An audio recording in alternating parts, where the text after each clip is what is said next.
Hey guys, long time no see. Life's been busy, as I'm sure all of your lives are.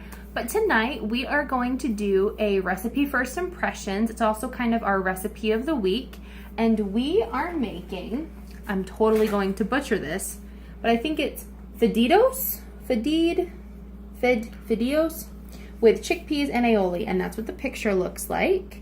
And we have not made this before. I'm really excited to give it a try. It is out of our Complete Vegetarian Cookbook, which you know we love.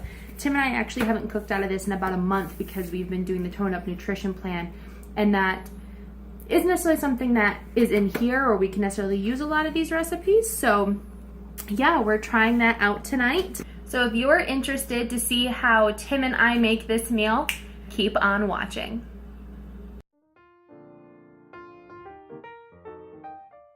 I have already measured pretty much all of my ingredients except for things like water and some of our tomatoes, but I will show you I have everything ready. All right, so I have chickpeas, white wine, garlic, spaghetti that we just broke into small pieces. I have canned tomatoes, smoked paprika, salt and pepper, an onion diced into small pieces, and some olive oil.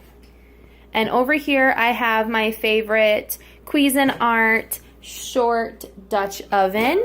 And we're going to be making the dish in here. We will need the broiler. I will also need, like I said, some water.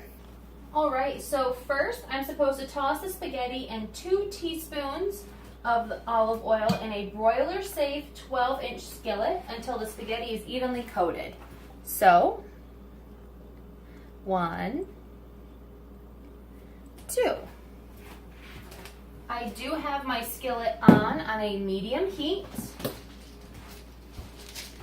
And now I have my spaghetti. Just gonna pop it in there. Just gonna use a rubber scraper just to kind of, like it said, toss it, which is harder than it looks. It's like tossing a bunch of toothpicks. It doesn't work in your favor. Whoops.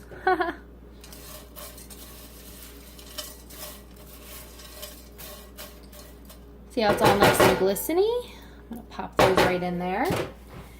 Next step is toast spaghetti over medium-high heat, stirring frequently until browned and releases a nutty aroma.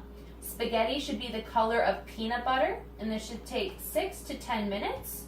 Then I need to transfer it to a bowl. So I'm going to turn my heat up a little bit. And we're going to start this process. I don't know if I can zoom in here and you can kind of see some of those, but those are some of the super toasted pieces.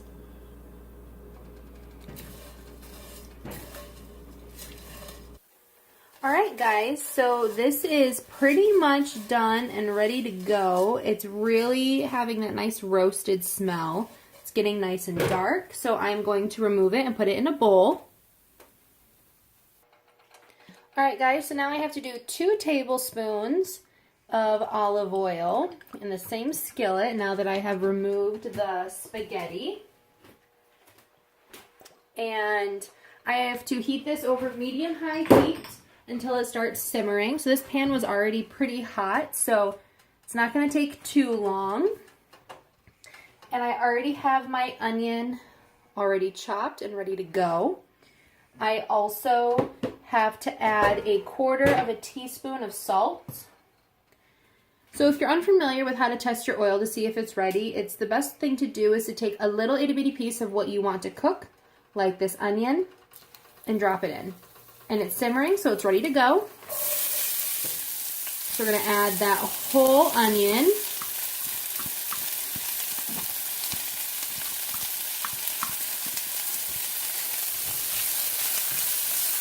Kind of get it all up in the oil.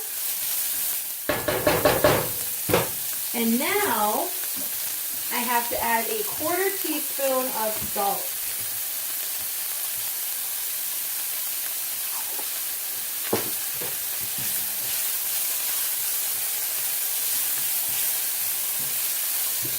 I am going to drop my heat just a little.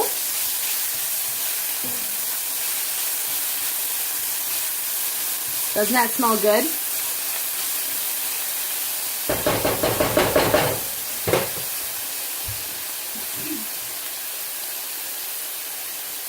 So I have to cook this until that onion is softened for about 5 minutes, and then it will be ready.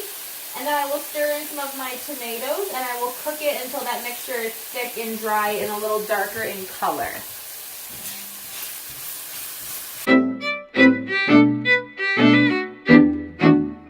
Alright guys, so I have let my onions soften, and we have to kind of guesstimate here because the recipe calls for a 14.5 ounce can. I have a 28 ounce can, so I'm going to put a little bit in.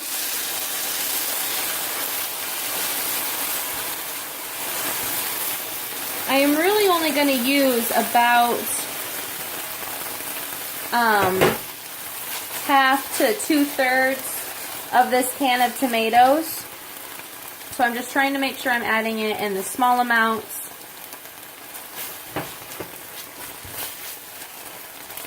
And letting it cook like it has to.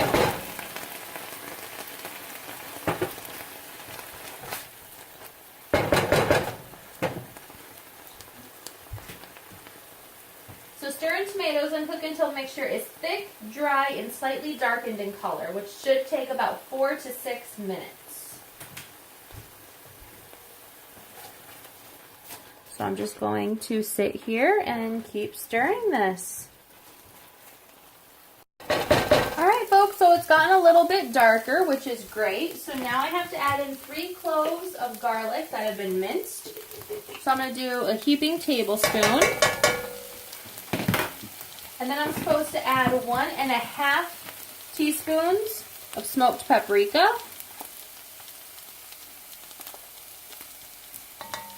And then I am supposed to stir in and cook until fragrant.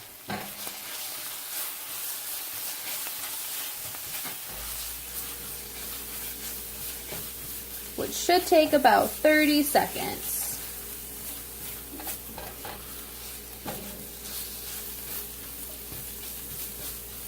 Can you smell it, Tim? Yes, I can. All right. Smells delicious. Next step is stir in the toasted spaghetti until thoroughly combined. Then stir in water, chickpeas, wine, and the rest of the tomatoes. So here is the spaghetti. Then we're going to combine, which is harder than it looks, believe it or not. And then we're going to do 1/2 cup of white wine.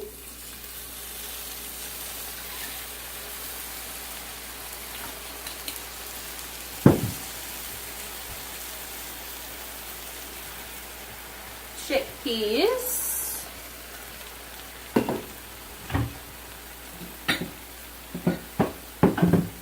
And then we need 2.5 cups of water.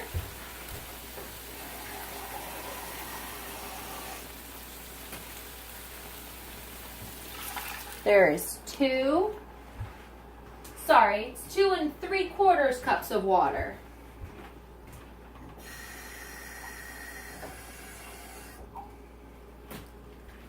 Two and 3/4 cups water. I'm not gonna lie, it is not the most appetizing right now. The rest of the tomatoes.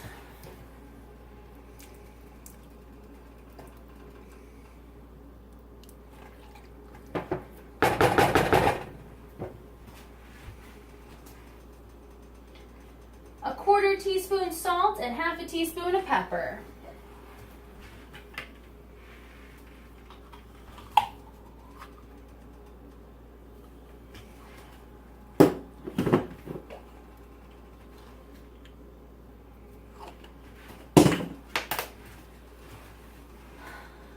So I need to then increase my heat to medium-high and bring to a simmer.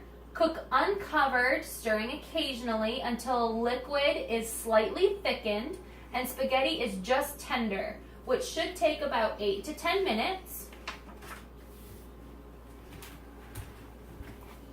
So So I'm just gonna stir this all in here.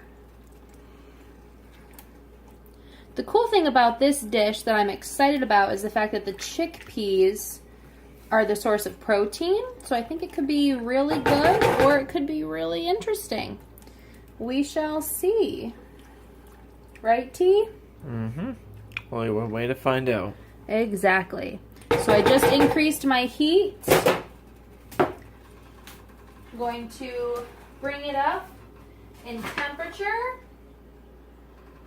I'm going to set a timer for 8 minutes just so I have an accurate idea of my time.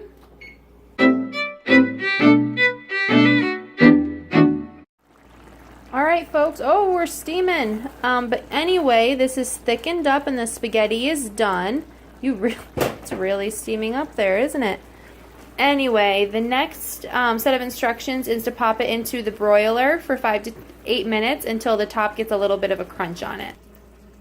All right, folks, so it is in there, and we're going to let it go for just a few minutes until it gets nice and crispy on top. And in the meantime, we're going to make a garlic aioli. Okay, guys, so this is supposed to be served with some fresh parsley and a garlic aioli. I do not have any fresh parsley, however, I do have dried parsley, so I'm going to pop that on top. And I am going to make a garlic aioli. I'm doing this off camera because I haven't made an aioli in 4 years now. And I'm not 100% confident in my abilities, and I'd rather just not have the evidence of that on camera. So I am going to make it off camera, and if it turns out cool, I will show you at the end, and I'll include it in the description box down below. If it doesn't turn out though, then I don't have to worry about it. Alright guys, so you can see it's out of the oven. There are some darker spots here. It is ready to go and be eaten. So it actually needs a rest for 5 minutes, so I'm going to pop the lid on, I'm going to let it go, and we're going to continue making our aioli, and I'll show you what it looks like when it's all served up. Alright guys, so here is my aioli. It's very garlicky. So I'm going to start with my dried parsley.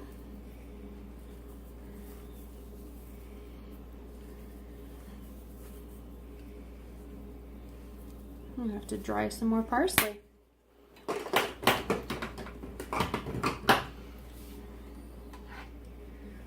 Supposed to kind of dollop your aioli. Do a dollop of daisy.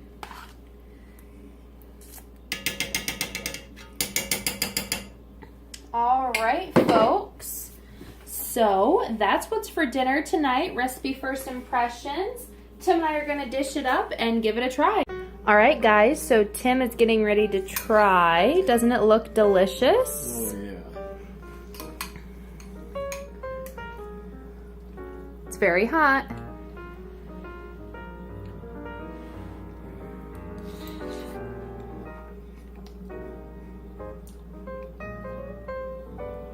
You never fail me, babe. This stuff is really good. Honest, it's good? Really good. I tell you guys, everything that she makes is phenomenal. Like, I admire that. Good job, babe. All right, so what would you rate this out of 5? I would definitely rate this a 5 out of 5. Really? I am not even kidding. Like, it has like a nice spice to it. I think it's the paprika. Mm-hmm. But yeah, like the aioli adds a nice creaminess. It also, it's just really good. All right, well, hopefully I'll like it just as much, but thanks for watching, guys. You ready, T? Yeah. All right, so if you want to see more videos like this, hit that subscribe button, like the video so I know you like these. Also, if you have any questions or concerns or comments, leave them in that comment section. And like I said, please subscribe to It's a Sweet and Savory Life. Follow me on Instagram at It's a Sweet and Savory Life 2018 or shoot me an email at itsasweetandsavorylife@gmail.com. Hope you folks have a great day and we'll see you next time. Bye. See ya.